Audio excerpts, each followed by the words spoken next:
सास, करमजली कहाँ मर गई, तूने एक नागिन को जन्म दिया है। एक दिल छू लेने वाली कहानी।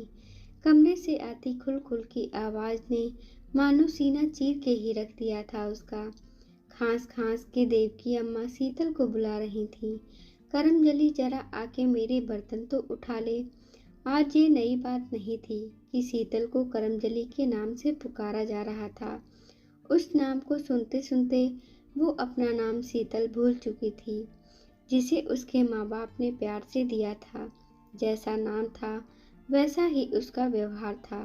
चुपचाप रहना, शालीनता से अपनी जिम्मेदारियां निभाना। कहने को शीतल बहू थी, पर नौकरानी से ज्यादा इज्जत नहीं थी इस घर में उसकी। 7 बरस पहले शीतल इस घर में बहू बन के आई थी। शीतल देवकी की एकमात्र बहू थी।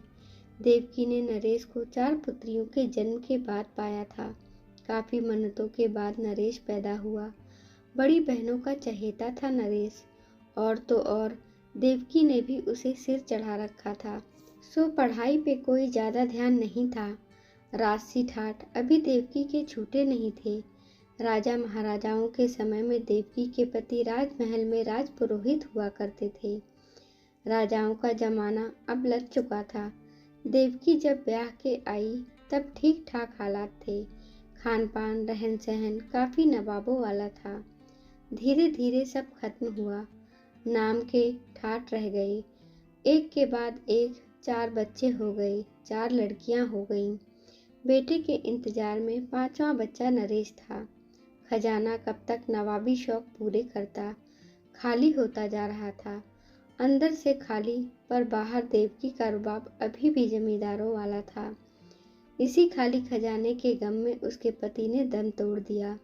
अब घर की सारी जिम्मेदारियां देवकी की ही हो गईं, लेकिन उस पर कोई ज्यादा असर नहीं दिखता था। वहीं शाम को मुंह में बीड़ा दबाकर आंगन में पीपल के चबूतरे पर पालती मारे चौपाल लगाती। सारे गांव की खबर लेना, किसकी किससे लड़ाई हुई, किसके घर कौन आया, किसके घर के क्या हाल हैं। ये सब मानो देवकी को जानना जरूरी था। रो के पूछती और हंस के गाने वालों में से थी। वो अपने फटे का पता नहीं, पर दूसरों के फटे में जरूर टांग अड़ाने में आनंद आता था। माँ को देख बेटियां भी इसी तरह की हरकतें करती। बातों बातों में फंसाकर देवकी ने अपनी चारों बेटियों को किसी न किसी के पल्ले बांध दिया। बाहरी चमक देखकर लोग मूर्ख बन जाते और देवकी की बातों में आ जाते और रिश्ता जोड़ लेते थे। अब बारी नरेश की आई। बच्चों की अधूरी परवरिश के कारण पढ़ाई लिखाई तो कोसों दूर थी। बस राजकीय तमगे के कारण रिश्ते आ रहे थे, जिन्हें देवकी इनकार कर रही थी। उसे तलाश थी ऐसे घर की कि जो उसकी खोई पूंजी वापस से लाकर भर दे। ईश्वर सब देखता है। पास के गांव के जमींदार के घर से नरेश के लिए रिश्ता आया। बहुत अमीर थे। अकेली लड़की थी शीतल। बस देवकी को हर हाल में उसे बहू बनाना था।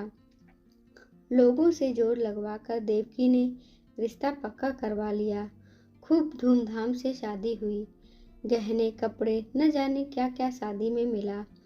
एक चीज संस्कार जिसकी कमी देवकी के घर में थी, शीतल के रूप में वो गलती से आ गई, जिसकी देवकी को कोई जरूरत नहीं थी।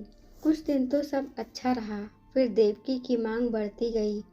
मायके जाती शीतल को अपने मायके से लाने वाले सामान की लंबी लिस्ट मिलती लाने के लिए, जो उसे अच्छा नहीं लगता था। इस बार जब वो गई तो कुछ नहीं लाई, बस अपनी माँ की एक जरी की साड़ी जो शीतल की नानी ने उसकी माँ को दी थी। उस साड़ी का महत्व केवल उसका परिवार ही जानता था। इतने गरीब घर में आकर कभी उसने अपनी असलियत अपने माँ बाप को ना बताई, लेकिन अब वहाँ से कुछ न लाने की सोच, बस वो 5 मीटर आंचल लाई, जो हर परिवार की मर्यादा होती है अगर समझो तो। अब देवकी का व्यवहार भी बदल गया। वो शीतल को करमजली कहने लगी, जैसे उसने ही सारा घर खाया हो। दहेज की रकम से अच्छा चल रहा था, पर शीतल ने अब घर से कुछ न लाने की ठान ली। घर के हालात देख नरेश अपने दोस्त की दुकान पर बैठने लगा। जो थोड़ा मिलता उसी से शीतल घर चलाती। शीतल घर के काम में लगी रहती। इसी बीच शीतल पेट से हो गई, लेकिन देवकी वही गाली गलौज चौपाल पर बहू की चुगलियों से बाज नहीं आती थी। दूसरों के साथ अपने घर की भी भली बुरी पो देती थी। बहू पर बिल्कुल ध्यान नहीं था, बस खुद जवान सी बनी ठनी रहती। थोड़े समय बाद शीतल ने नन्ही परी को जन्म दिया। देवकी ने अंदर से ही चिल्लाकर दाई से पूछा, क्या जना है करमजली ने? लक्ष्मी आई है अम्मा, दाई की अंदर से आवाज आई। देवकी ने तुरंत कहा, अरे नागिन आई है डसने। एक क्या कम थी, घर खाने दूसरी भी आ गई। शीतल सदा की तरह चुप रही और अपना काम करती रही। बस नरेश ही था जो उसे सांत्वना देता रहता था। परिस्थिति और कम खुराक ने शीतल को बिस्तर पर ला दिया। सीने में दूध नहीं बन पा रहा था तो बच्ची भूखी ही सो जाती थी। देवकी की खुराक में भी कमी नहीं आ रही थी। उसकी आवाज़ और चौपाल वैसी ही थी जैसे शीतल की शादी के समय। ऐसा नहीं था कि शीतल की जुबान नहीं थी, लेकिन चुप थी तो केवल अपने संस्कारों से, घर के काम की व्यस्तता से। कभी वह अपनी माँ से मिलने न जा पाई। जब कभी याद आती तो माँ का दिया 5 मीटर आंचल बाहों में भरकर सिसक लेती थी। देवकी शीतल की माँ से बिल्कुल विपरीत थी। जरा जरा सी बात पर चिल्लाना, गाली गलौज करना देवकी के लिए आम बात थी। दूसरों का ख्याल रखने में शीतल अपनी तरफ बिल्कुल ध्यान नहीं दे पाती थी। दिनों दिन कमजोर और बीमार रहने लगी। देवकी कुछ कम पड़ती तो उसकी चारों बेटियां बिन बुलाए कई कई दिनों को मायके पड़ी रहती और माँ की जली कटी बातों में सहयोग की जिम्मेदारी बखूबी निभाती। शीतल अब और शिथिल होती जा रही थी। काम का कुछ सहारा नहीं था। बस काम बढ़ाने सारी बेटियां चली आती थीं। संस्कार नाम की तो कोई चीज ही नहीं थी जो देवकी बेटियों को देती। सिखाया तो बस ताने और गाली देना। देखते देखते बेटी सिया भी शीतल के आंचल में 5 साल की हो गई। काश एक संस्कारी आंचल शीतल की माँ की तरह देवकी के पास भी होता, जिसे वो अपनी बेटियों को विदा करते वक्त देती, जिसे बेटियां शीतल की तरह मर्यादा में रहकर सहेजती। नरेश की व्यस्तता घर की अशांति को देख नहीं पाई। शांत स्वभाव की शीतल भी घर के खातिर उसे कुछ नहीं बताती थी। नरेश सोचता था कि सब कुछ ठीक चल रहा है और इसलिए सब बहनों और माँ की मनमानी चल रही थी। शीतल को हमेशा देवकी यही ताने देती कि मेरे 5 बच्चे हैं, मैंने इन्हें नाजों से पाला है, इनको वैसे ही रखना जैसे मैंने इन्हें रखा है। इन्हें बिल्कुल कष्ट नहीं देना और मुंह से एक शब्द भी ना निकालना। नरेश चाहकर भी देवकी के खिलाफ कुछ नहीं बोल पाता था।